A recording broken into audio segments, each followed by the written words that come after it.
కరీంనగర్ ఉమ్మడి జిల్లాలో ఎండలు దంచుకొడుతున్నాయి. ఉదయం 9:10 అయిందంటే బయటకు వెళ్లలేకపోతున్నారు జనాలు. మార్చి మొదటి వారంలోనే ఉష్ణోగ్రతను 40 సెంటీగ్రేడ్ డిగ్రీలకు చేరుకుంది. అయితే పగలంతా ఎండ, రాత్రంతా చలిలాంటి వాతావరణం ఉంటుంది. దీనికి కారణం గ్రీన్ హౌస్ ఎఫెక్ట్ అంటున్నారు వాతావరణ శాఖ నిపుణులు.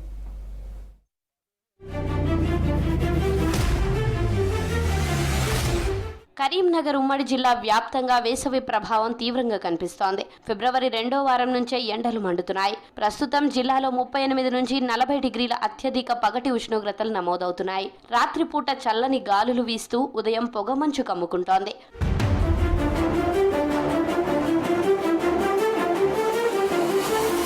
కొన్నేళ్లుగా కరీంనగర్ జిల్లా వాతావరణం పరిశీలిస్తే వేసవిలో ఉష్ణోగ్రతలు 50 డిగ్రీలకు కొంచెం అటు ఇటుగా నమోదవుతున్నాయి. 50 డిగ్రీల ఉష్ణోగ్రతలో పనిచేయడం ప్రమాదకరం. ప్రజలు ఇంటి పట్టునే ఉన్నా వడగాలుల ముప్పు తప్పడం లేదు. అదేవిధంగా వింటర్లో దాదాపు 7 డిగ్రీల సెంటీగ్రేడ్ అత్యల్ప ఉష్ణోగ్రతలు కూడా నమోదవుతున్నాయి. గ్రీన్ హౌస్ ఎఫెక్టే అత్యల్ప ఉష్ణోగ్రతలకు కారణమని భావిస్తున్నారు వాతావరణ శాఖ నిపుణులు.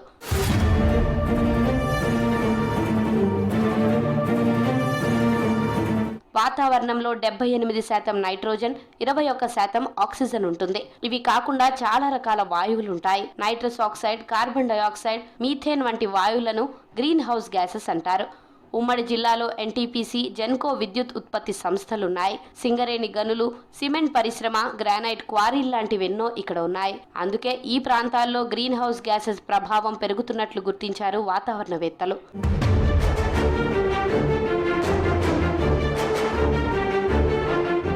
మానవ కార్యకలాపాలతో ఏటా సాధారణం కంటే వేల రెట్లు ఎక్కువగా కార్బన్ డయాక్సైడ్ వాతావరణంలోకి విడుదలవుతుంది. పరిశ్రమల నుంచి methane, nitrous oxide, fluorine, chlorine, bromine వంటి గ్యాసెస్ గాల్లో కలుస్తున్నాయి. ఈ పరిస్థితి ఇలాగే కొనసాగితే రాను రాను ఉష్ణోగ్రతలు భారీగా పెరిగే అవకాశం ఉంది. ఈ మార్చి నెలలోనే మనకు ఎండల తీవ్రత ఎక్కువగా ఉన్నది. అంటే 40 డిగ్రీలు, 45 డిగ్రీలు అట్లా ఎండల తీవ్రత ఎక్కువగా ఉందని నేను గమనిస్తే ఏమవుతుందంటే మొత్తం మీద అడవుల నరికివేత, అలాగే గ్రౌండ్ వాటర్ యూసేజు, అలాగే ప్రతి ఒక్కరూ అంటే డెవలప్మెంట్ కోసం ఇండస్ట్రీస్ ఎస్టాబ్లిష్ చేయడం, వీటన్నిటి చేయడం వల్ల ఈ ఉష్ణోగ్రత ఉందో అది 40 డిగ్రీలు, 45 డిగ్రీలు రాను కాలంలో ఇంకా 50 డిగ్రీలు అయ్యే ప్రమాదం కూడా ఉంటుంది.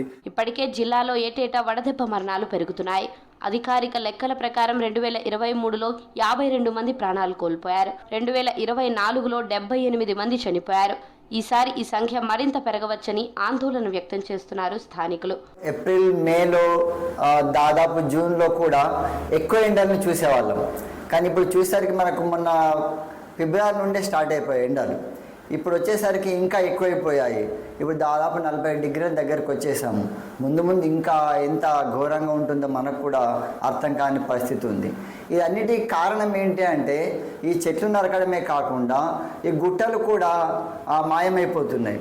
గుట్టల వల్ల ఏమవుతుంది, చాలా చెట్లు ఉంటాయి.